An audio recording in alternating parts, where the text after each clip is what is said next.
Binance has been granted approval from regulators to operate its cryptocurrency exchange in France.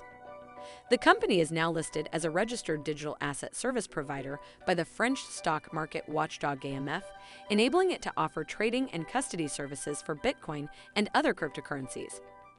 Binance is the largest crypto exchange globally. The company handles spot trading volumes of more than $14 billion and nearly $50 billion in derivatives volume in a single day, according to data from CoinGecko. Bank of France Governor François Villeroy de Galhau had previously touted Binance's interest in setting up a base in Paris, and the firm's co-founder and chief executive officer Changpeng CZ Zhao lauded the country as one of the pro-crypto jurisdictions. Last month, Zhao spoke at Paris Blockchain Week and Binance confirmed a $105 million investment into the nation's blockchain ecosystem.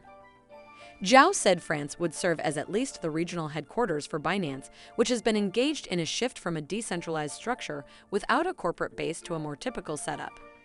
The Élysée Palace declined to comment on the meeting. The approval in France is the latest sign that the world's largest crypto firms are gaining momentum with regulatory bodies in certain strategic markets.